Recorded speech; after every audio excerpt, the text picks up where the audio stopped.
So there's a guy we run in the same circles based on timing. A lot of times when we're getting off work and what have you, we'll have a conversation on the bus before parting ways. And a lot of times we'll talk about some of the dirt baggery we've been up to throughout the years. And a lot of it focuses on drinking, mind you. So the point to this message is, and he likes to have a couple beers in the morning before he goes to work. And recently he's been late, which most of the time I've known him, he hasn't been.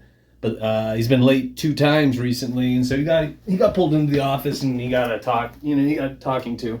And so he knows he's fucking up. He's got a wife, he's got a bunch of kids. He likes to remind me of that because they keep him on the straight and narrow mostly. And that outside perspective is what helps people, myself included. I mean, you guys see me act like a complete cuss a lot of times because full transparency, I try to keep you in the loop.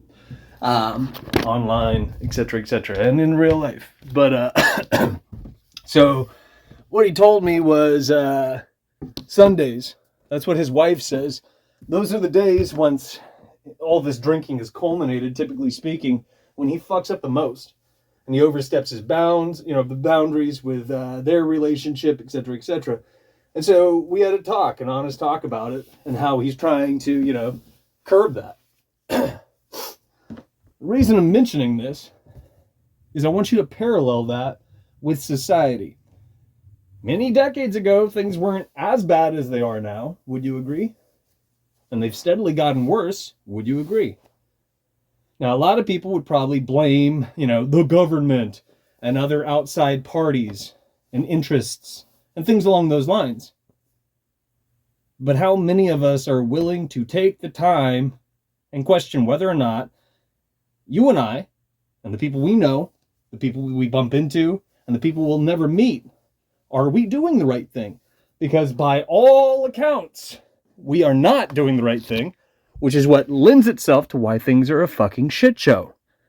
This stuff doesn't happen overnight. This stuff doesn't happen by coincidence.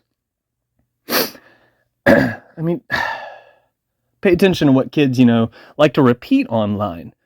They claim that they're doing the right thing. They claim that they're activists, and I keep saying they got their finger on the pulse, but their version of that is quite literally repeating whatever they're spoon-fed and not questioning authority, not questioning, the source of the information, the numerous mediums that are manipulating you and I, and who owns and operates these things, and whether or not you should buy into any of this and repeat it. I mean, you shouldn't at all, but most people do. Does this apply to you? To varying degrees, I know that it applies to me, and I've been doing my utmost not to mislead you guys, to cast some light and show you guys some of the things that most people are blissfully unaware of. Because you need that outside perspective to help you pull your head out of your ass and look around. But most people aren't willing to. What the fuck do I know?